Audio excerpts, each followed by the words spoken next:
இது மிக குறைவான வார்த்தைன்னு நான் நினைக்கிறேன். நீங்க ரொம்ப குறைவானது, ரொம்ப குறைவு. ஏன்னா இவர் பேசுகின்ற துணி இப்போ நேரலையில பேசினார்ல சேலம் மணிகண்டன் ஐயா, அவரோட வயதுக்கான மரியாதையோட நான் சில விஷயங்களை சொல்லி ஆகணும்.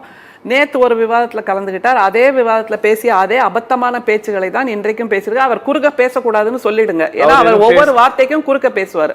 அதனால வாயை மூடிட்டு இருக்க சொல்லுங்க. அவர் உளறுகின்ற எல்லா உளறலையும் நான் பார்த்துட்டு இருந்தேன், மௌனமா கேட்டுட்டு இருந்தேன். அதே மாதிரி அவரும் இருக்கணும் அப்படிங்கறத நெறியாளரா நீங்க அவருக்கு பேச மாட்டார், நீங்க பேசலாம். பேசக்கூடாது, பேச மாட்டாருங்கிறத விட அவர் பேசக்கூடாது. நான் பேசி முடிக்கிற வரைக்கும் அவர் நேத்தும் இப்படிதான் ஆரம்பிச்சார். உக்ரைன் போரை நிறுத்திய எங்களுடைய தலைவர், அப்புறம் திராவிட மாடல் நாயகன், தென்மேற்கு பருவமழையை முன்கூட்டியே வர வைத்த திராவிட மாடல் நாயகன், அப்புறம் கூடுதலா இன்னைக்கு சேர்த்த ஸ்கிரிப்ட் என்னன்னா ட்ரம்பை தேர்ந்தெடுக்க காரணமாக இருந்த திராவிட மாடல் நாயகன் அப்படின்னு சொன்னாரு. போப்பையும் சொன்னாரு.